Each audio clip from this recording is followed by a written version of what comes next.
ലോകോത്തരമായ സാഹസം അനുഷ്ഠിക്കുന്നവരെ വാത്സല്യപൂർവ്വം പിന്തിരിപ്പിക്കും ആര്? അടുത്ത ബന്ധുജനങ്ങൾ. എന്തൊക്കെ കാര്യമായി ആരെങ്കിലും നേടിയിട്ടുണ്ടോ അവർക്കൊക്കെ ഈ തടസ്സമുണ്ടായിട്ടുണ്ട്. കുടുംബത്തിൽ തന്നെ തടസ്സമുണ്ടാവുക. അത് സ്നേഹപൂർണ്ണം നമുക്ക് വേണ്ടിയാണെന്നൊക്കെ തോന്നും. പക്ഷേ നമ്മുടെ ഈ യാത്ര, പ്രത്യേകിച്ച് സ്പിരിച്വൽ ഫീൽഡിൽ ശ്രമിക്കുമ്പോൾ നിങ്ങൾക്ക് നല്ലോണം മനസ്സിലാവും. എല്ലാവർക്കും മനസ്സിലാവും. എത്ര കണ്ട് അഡ്വാൻസ് ചെയ്യുന്നോ അത്ര കണ്ട് പ്രോബ്ലംസ് ഉണ്ടാവും. മഹാത്മാക്കളുടെ കഥകളൊക്കെ വായിച്ചു നോക്കൂ, പറയാം. അവരെന്ത് പറയും? സമയമായിട്ടില്ല, ഇതൊന്ന് കഴിഞ്ഞോട്ടെ, ഇതൊന്ന് കഴിഞ്ഞോട്ടെ. കടമകൾ ഓർമ്മിപ്പിക്കും. നമ്മൾ മറ്റുള്ളവർ ഉപദ്രവിക്കാതിരുന്നാൽ പോരെ? ഇതൊക്കെ വേണമെന്നുണ്ടോ? നമ്മൾ നല്ലൊരു ജീവിതം നയിച്ചാൽ പോരെ? നമ്മൾ ആരെയും ഉപദ്രവിക്കുന്നില്ലല്ലോ, ആർക്കും വിഷമം ഉണ്ടാക്കുന്നില്ലല്ലോ, ആരോടും വിദ്വേഷമില്ലല്ലോ. ഇങ്ങനെ പല രീതിയിൽ ബന്ധുക്കളുടെ പൂർണ്ണമായ അനുമതിയോടും കൂടി അനുഗ്രഹത്തോടും കൂടി ഒരു വലിയ കാര്യവും ഒരാളും ഇന്നുവരെ ചെയ്തിട്ടില്ല. സംശയം വേണ്ട. പിന്നെ പ്രലോഭനങ്ങളും വരും പലതും. അതാണ് ഹനുമാന്റെ യാത്രയിൽ നാം കാണുന്നത്. അവരെ നമ്മളെ വലിച്ച് ചെളിക്കുണ്ടിയിലേക്ക് ഇടും. ഇതൊക്കെ ഈ വലകളൊക്കെ പൊട്ടിച്ച് പുറത്തു കിടന്നാൽ മാത്രമേ എന്തെങ്കിലും നേടാനാവൂ. വീരപുരുഷന്മാരുടെ കഥകൾ നോക്കുക, പറയാം. മൈനാകം വന്നിട്ട് ചെയ്യുന്നതൊക്കെ ഈ പ്രലോഭനമാണ്. പല അടവും പറ്റി നോക്കി, പക്ഷേ ഹനുമാൻ്റെ അടുത്ത് അതൊന്നും വിലപ്പോയില്ല. ഒരു തടവൽ കൊടുത്തു. അത്ര തന്നെ. നല്ല ടാക്ട്ഫുൾ, മോഡസ്റ്റ് റെസ്പോൺസ്. ഈ ആഹാരം, ഭക്ഷണം എന്ന് പറഞ്ഞത് വല്ലാത്ത സാധനമാണ്. അത് സഹായത്തിൻ്റെ വേഷം കെട്ടി വിഘ്നത്തെ അത് അർഹിക്കുന്ന രീതിയിൽ ഉറപ്പാക്കും. നന്ദിപൂർവ്വമായി തിരസ്കരിക്കേ നിവൃത്തിയുള്ളൂ, വരെ വഴിയില്ല.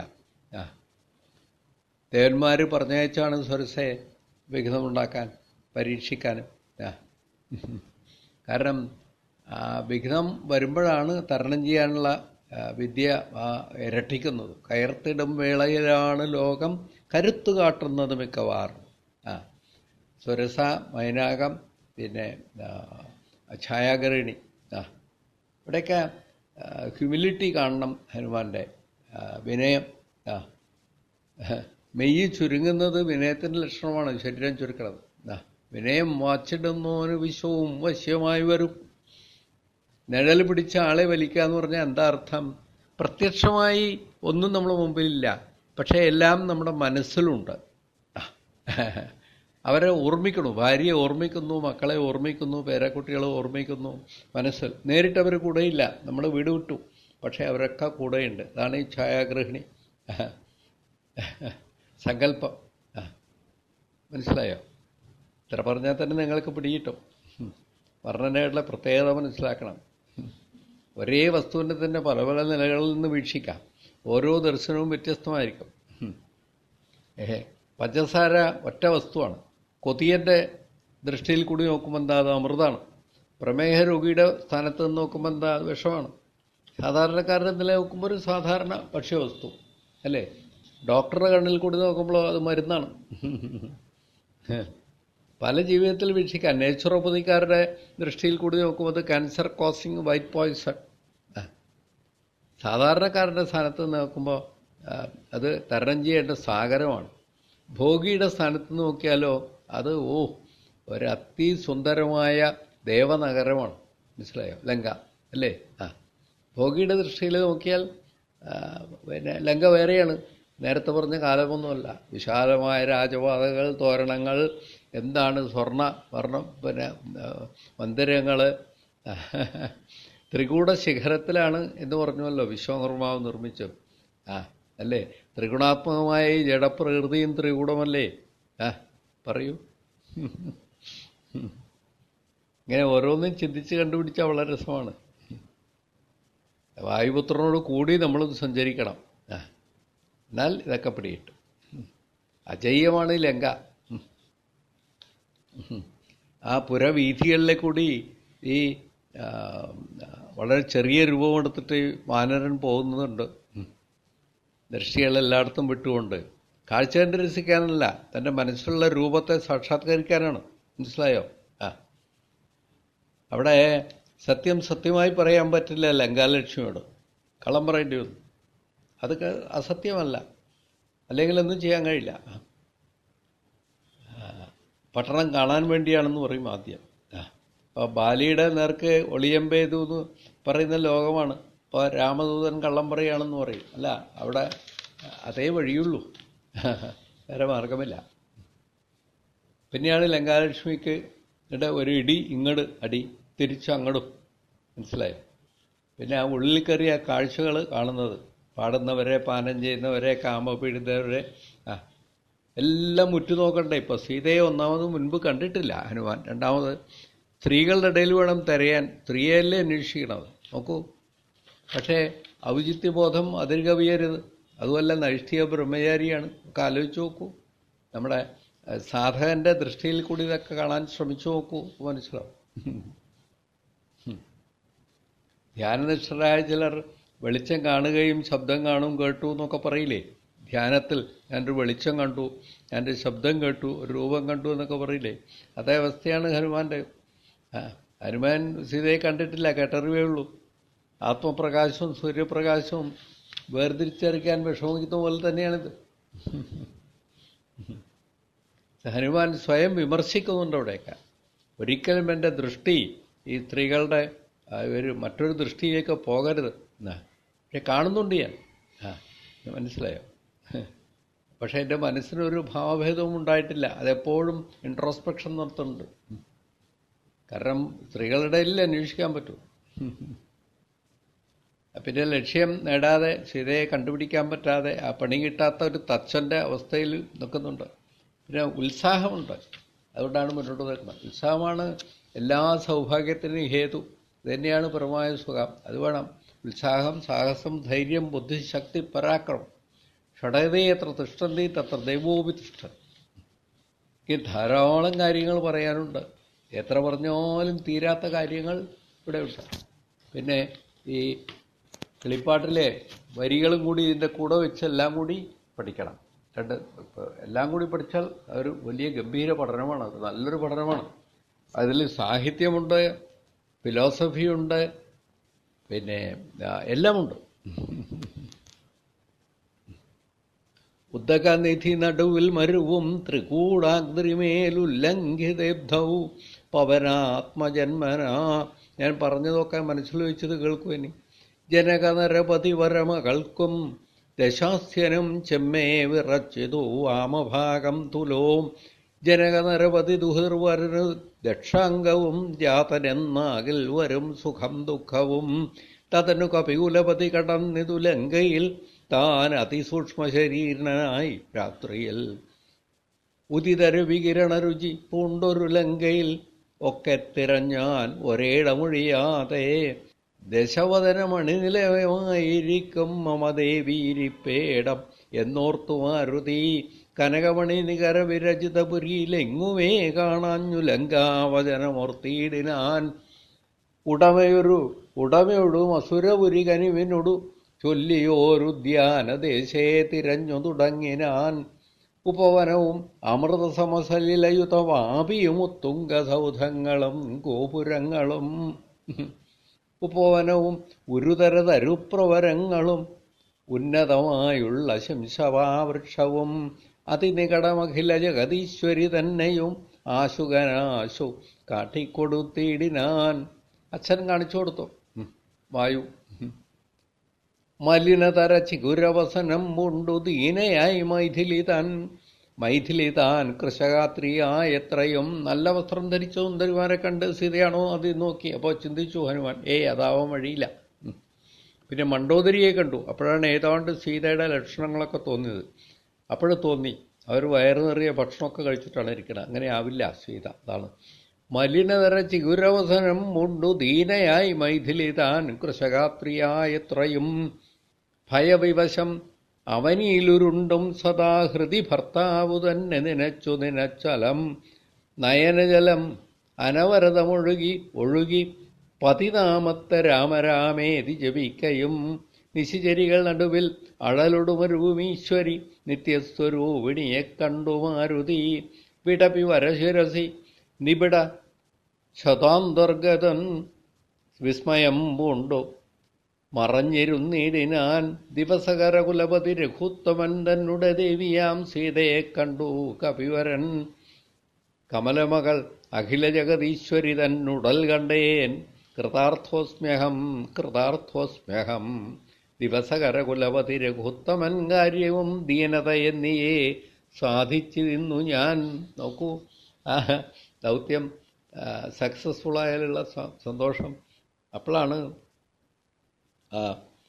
രാവണൻ്റെ പുറപ്പാട്, അഴകിയ രാവണൻ്റെ പുറപ്പാട് വരുന്നത്. നമ്മൾ കണ്ടതാണ്, അത് നമുക്ക് പറയാനില്ല. നമ്മളിവിടെ ഇന്നിപ്പം തത്വം മാത്രം പറഞ്ഞപ്പോൾ തന്നെ സമയമായി. അതിലെത്രയോ ഇനിയും പറയാൻ കിടക്കുന്നുണ്ട്. ഈ ബാലി സുഗ്രീവന്മാരുടെ കാര്യത്തിൽ തന്നെ ഞാൻ പറയാനുള്ള തത്വം മുഴുവൻ പറഞ്ഞിട്ടില്ല. കാരണം പറഞ്ഞ സമയമെടുത്തു ധാരാളം, അല്ലാതെ തന്നെ വേണ്ടത്ര സമയമെടുത്തു. ഇപ്പോൾ ഒരു മാസം കൊണ്ട് തീർക്കണ്ടേ, ഏതാണ്ടൊരു പ്ലാൻ വേണ്ടേ? അപ്പം അതുകൊണ്ട്, പക്ഷേ ഇതിൽ നിന്നിപ്പോൾ ഒരുപാട് കാര്യങ്ങൾ കിട്ടിയില്ലേ. ഒരു സാധകൻ്റെ ദൃഷ്ടിയിൽ കൂടിയാണ് നമുക്ക് നോക്കേണ്ടത്. മറ്റേ സാഹിത്യമൊക്കെ മാറ്റിവെക്കാം. സാഹിത്യമാണെങ്കിൽ വാൽമീകി രാമായണമാണ് വിസ്തരിക്കേണ്ടത്. അധികം ഞാൻ വിസ്തരിച്ചില്ല, ചില സൂചനകൾ തോന്നും. പല ദൃഷ്ടിയിൽ കൂടി ഇത് കാണാം. ഞാൻ പറഞ്ഞില്ലേ, ഒരേ പഞ്ചസാര എത്ര ദൃഷ്ടിയിൽ കൂടി കാണാം, അതേമാതിരി തന്നെ ഇത് പല ദൃഷ്ടിയിൽ കൂടി കാണാം. ഇനി നിങ്ങളുടെ ചിന്തക്ക് വിടുന്നു. ഇന്ന് വേണ്ടത്രയായില്ലേ, ഇത് ചിന്തിച്ചു നോക്കൂ. വീണ്ടും വീണ്ടും വായിക്കുമ്പോൾ, ഇനി രാമായണം വായിക്കുമ്പോൾ ഇത് കേൾക്കുക, വീണ്ടും വായിക്കുക, കേൾക്കുക. അപ്പോൾ കുറേ കാര്യങ്ങൾ നമ്മളിൽ പ്രാവർത്തികമാക്കേണ്ട കാര്യങ്ങൾ, നമുക്ക് സാധന എന്ന മട്ടിൽ നമുക്ക് വരുന്ന പ്രലോഭനങ്ങൾ, നമുക്ക് വരുന്ന തടസ്സങ്ങൾ, മനസ്സിലായില്ലേ? നമ്മുടെ ധൃതിയുടെ കുറവ് കൊണ്ടുവരുന്ന കാര്യങ്ങൾ, പിന്നെ നമ്മുടെ അറിവിൽ വരുന്ന പോരായ്മകൾ, പിന്നെ നമ്മുടെ വിവേകം, വൈരാഗ്യം, ശമാതമ, ഉപരമ, തിതിക്ഷ, ശ്രദ്ധ, സമാധാനം, ഇതിലൊക്കെ വരുന്ന പോരായ്മകൾ, ഡെഫിഷ്യൻസി, ഇനാഡിക്വസി, അതൊക്കെ മനസ്സിലാക്കി കറക്റ്റ് ചെയ്യുക. അതിനാണ് ഈ പഠനം, അതിന് മാത്രമാണ് ഈ പഠനം എന്ന് കരുതി ഇതിൽ തന്നെ ലക്ഷ്യം ഇത് മാത്രമാണെന്ന് ഉറച്ച്, എങ്ങനെയാണോ ഹനുമാൻ മനസ്സിനെ ആദ്യം അവിടെ കൊളുത്തിയിട്ടത്, അതുപോലെ നമ്മൾ നമ്മുടെ ലക്ഷ്യത്തിൽ മനസ്സിനെ കൊളുത്തിയിട്ട് മുന്നോട്ട് പോകാൻ ശ്രമിക്കുക. ഇത്രയേ പറയാൻ. സീത അശോകവനിയിലെ ശംശപാവൃക്ഷ ചുവട്ടിൽ ശോകമൂക്കയായി മലിന വസ്ത്രത്തിൽ വല്ലാത്ത ഭയവിവശതയോടെ ഭർത്താവിനെ ചിന്തിച്ചും രാമനാമം ഉരുവിട്ടും നിശാചരികളുടെ നടുവിൽ ഇരിക്കുകയാണ്. ഈ കാഴ്ച കണ്ട മാരുതി ഒരു ചെറിയ ദേഹം ധരിച്ചുകൊണ്ട് ഇലകൾക്കിടയിൽ മറിഞ്ഞിരിക്കുക. അപ്പോഴാണ് രാവണൻ അണിഞ്ഞൊരുങ്ങി അത്ഭുതമായിട്ടുള്ള വേഷവിധാനത്തോടുകൂടിയൊക്കെ സീതയുടെ അടുത്തേക്ക് വരുന്നത്. അപ്പോഴാണ് കാന്തയെ കളത്രമായി വാഴുക നീ എന്ന് പറയാനുള്ള വരവാണ്. രാവണനെ കണ്ട ഉടനെ തന്നെ സീത ശ്രീരാമരൂപം ധ്യാനിച്ചുകൊണ്ട് തലതാഴ്ത്തിയിരുന്നു. സീതയെ മെരുക്കിയെടുക്കാനായി രാവണൻ അതിസമർത്ഥമായി ഒരു തന്ത്രം പ്രയോഗിച്ചു നോക്കുകയാണ് ഇവിടെ. സീതയെപ്പോലെ സുന്ദരിയും സുശീലയുമായ ഒരു നാരീമണിക്ക് ഒട്ടും ചേർന്നവനല്ല ഈ രാമൻ. അവൻ കാട്ടിലലയുന്നു, ദരിദ്രനും നിർമ്മമനുമാണ്, ഭാര്യയിലോട്ടും താല്പര്യമില്ലാത്തവനാണ്. സീതേ, നീ രാവണന്റെ കളത്രമാവുകയാണെങ്കിൽ സ്വർഗസുന്ദരികൾ നിന്നെ പരിചരിക്കും. ഇനി സമയമൊട്ടും കളയണ്ട, സൽബുദ്ധി കാണിക്കൂ. രാവണന്റെ ഉപദേശരൂപത്തിലുള്ള ഈ അഭ്യർത്ഥന ഒരിക്കലും സീതക്ക് മാനസാന്തരം വരുത്താൻ പ്രയോജനപ്പെട്ടില്ല. രാമനെ നിന്ദിച്ചുകൊണ്ട് രാവണൻ പറഞ്ഞ എല്ലാ വാക്കുകളും സർവേശ്വരൻ എന്ന നിലയിൽ ശ്രീരാമനുള്ള ഏറ്റവും വലിയ സ്തുതിയായിട്ടാണ് മാറിയത്. മനസ്സിലായോ? രാവണൻ പറഞ്ഞൊക്കെ നിന്ദിച്ചുകൊണ്ടാണെങ്കിലും വന്നുപെട്ടതൊക്കെ സ്തുതിയായിട്ടാണ്. ഒരു മഹാകാവ്യത്തിന് അനുയോജ്യമായ വിധം ഒരു നിന്ദാസ്തുതി, വ്യാജസ്തുതി, അലങ്കാരം, അതാണ് വ്യാജസ്തുതി. അതിമനോഹരമായൊരു പ്രദർശനശാലിയായി തീർന്നു. ശൃണു സുമുഖി തവ ചരണനളിനദാസോസ്മ്യഹം ശോഭനശീലേ പ്രസീത പ്രസീതമേ നിഖില ജഗത് അധിവസുരേശമാലോക്യമാം നിന്നിലെ നീ മറഞ്ഞെന്തിരുന്നീടുവാൻ ത്വരിതമതി കുതുകമൊടുമൊന്നു നോക്കിയിടുമാം ത്വൽഗതമാനസനെന്നറിയന്നെ നീ ഭവതിതപരമണമവി ദശരഥതനൂജനെ പാർത്താൽ ചിലർക്കു കാണാം ചിലപ്പോഴിടോ പല സമയം അഖില ദിശി നന്നായി തിരകിലും ഭാഗ്യവതാമവി കണ്ടുകിട്ടാ പരം സുമുഖി ദശരഥതനേനാൽ നിനക്കേതുമേ സുന്ദരി കാര്യമില്ലെന്നു ധരിക്ക നീ ഒരു പൊഴുതും അവന് പുനരൊന്നിലും ആശയിൽ ഓർത്താൽ ഒരു ഗുണമില്ലവനോ മലേ. അതേ, ഭഗവാൻ നിർഗുണനാണല്ലോ. സുദൃഢം അനവരതം ഉപഗൂഹനം ചെയ്യലും സുഭ്രൂ സുചിരമരികെ വസിക്കലും തവ ഗുണസമുദയം അലിവൊടു ഭുജിക്കലും താൽപര്യം നിന്നിലില്ലവനേ തുമേ ശരണമൊരുവരുമൊരിക്കലുമില്ലനി ശക്തിവിഹീനൻ വരികയുമില്ലല്ലോ.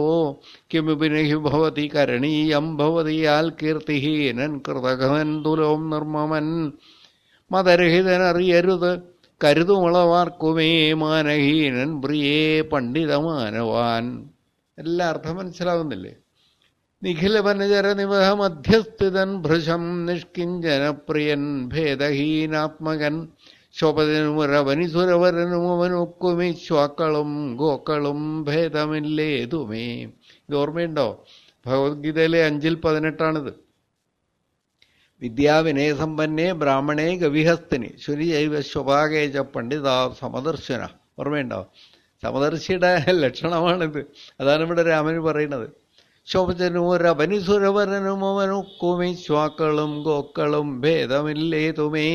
ഭവതിയെയും ഒരു ശബരതരുണിയെയും ആത്മനാ പാർത്തു കണ്ടാൽ, അതാണ് അണ്ടർലൈൻ ചെയ്യേണ്ട, ആത്മനാ പാർത്തു കണ്ടാൽ. പാരമാർത്ഥിക തലത്തിൽ സീതയും ശബരിയും ഒരുപോലെയാണ് രാമൻ എന്നാ പറയണത്.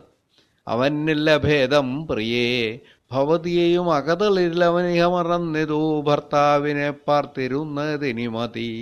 ഇതാണ് എന്താ അതിൻ്റെയൊക്കെ അർത്ഥമായി വന്നത്? വാസ്തവത്തിൽ അതൊക്കെ വ്യാജസ്തുതിയായി മാറി. ശൃണു ജളപ്രഭോ എന്ന് പറഞ്ഞ് അങ്ങോട്ട് പോവാണ്. പിന്നെ മാരുതി പറയുന്നതാണ് രാവണനോട്, ഗംഭീര നിർഭയനായ മാരുതി രാവണൻ്റെയും പ്രഹസ്തൻ്റെയും ചോദ്യങ്ങൾക്കെല്ലാം അതിസമർത്ഥമായി മറുപടി പറയുകയാണ്. അങ്ങോട്ടുള്ള ചോദ്യങ്ങൾ ചോദിക്കുന്നുമുണ്ട്. അതാണ് സ്ഫുടവചനം അതിവിശദമിതി ശൃണുജളപ്രഭോ പൂജ്യനാം രാമദൂതൻ ഞാനറിയ നീ ഭുവനപതി മമപതി പുരന്തരപൂജിതൻ പുണ്യപുരുഷൻ പുരുഷോത്തമൻ പരൻ. ആണ്, ഹേ ജളപ്രഭോ, ഞാൻ പൂജ്യനും ഭുവനപതിയും പുരന്തര സേവിതനും മുക്തിപ്രദനുമായ ശ്രീരാമേന്ദ്രസ്വാമിയുടെ ദൂതനാണ്. അദ്ദേഹം അനുജനോടും ഭാര്യയോടും കൂടി വനവാസത്തിന് വന്നപ്പോൾ ഈ താൻ ഭാര്യയെ കട്ടുകൊണ്ടുവന്നില്ലേ, അദ്ദേഹം സുഗ്രീവ രാജാവുമായി സഖ്യം ചെയ്തതനുസരിച്ച് അനേകം വലിയൊരു വാനരപ്പടയുമായി സീതാന്വേഷണത്തിന് പുറപ്പെട്ടിരിക്കുന്നു. അവരിൽ ഒരുവൻ മാത്രമാണ് ഞാൻ. താൻ ഇനിയെങ്കിലും തൻ്റെ ആസുരബുദ്ധി ഉപേക്ഷിച്ച് ഈശ്വരബുദ്ധി വളർത്തു. മഹത്തായൊരു പൈതൃകമുള്ള താൻ ഇങ്ങനെ നിസ്സാരനാകാൻ പാടില്ല. ഹരിഭക്തി കൊണ്ട് ആത്മഭാവം തെളിയൂ. അതിനായി നീ നിരന്തരം രാമനാമം ജപിക്കൂ. കാരുണ്യവാരിധിയായ രാമൻ നിന്റെ കുറ്റങ്ങൾ പുറത്ത് മുക്തി നൽകാതിരിക്കില്ല എന്നാ പറയുന്നത്. എന്തിനാ നീ ഈ അക്രമമൊക്കെ കാണിച്ചതെന്ന് ചോദിക്കുമ്പോഴാണ് പറയുന്നത്, ദശനീതശതവയസ് ജീർണമെന്നാകിലും ദേഹികൾക്കേറ്റം പ്രിയം ദേഹമോർക്ക നീ. ഞാൻ അങ്ങോട്ട് കയറി അറ്റാക്ക് ചെയ്തിട്ടില്ല. എന്നെ ഇങ്ങോട്ട് ചെയ്തപ്പോൾ ഞാൻ സെൽഫ് ഡിഫെൻസ് മാത്രമാണ്. ദേഹാത്മബുദ്ധിയെ ത്യജിച്ചിടു നീ പ്രകൃതി ഗുണപരവശതയാ ബദ്ധനായി വരും പ്രാണദേഹങ്ങൾ ആത്മാവല്ലറിയടോ. വലിയ ഉപദേശം കൊടുക്കണം. പരധനകളത്ര മോഹേന നിത്യം വൃഥാ പാപമാർജിച്ചു കീഴ്പോട്ടു വീണീടൊല. നല്ലൊരു ഉപദേശമാണ്. നളിനദളനയനമഖിലേശ്വരം മാധവം നാരായണം ശരണാഗതവത്സലം പരമപുരുഷം പരമാത്മാനം അദ്വയം ഭക്തിവിശ്വാസേന സേവിക്ക സന്തതം ശരണമിതി ചരണകമലേ പതിച്ചീടടോ ശത്രുഭാവത്യത്യജിച്ചു സന്തുഷ്ടനായി. നല്ല ഉപദേശം.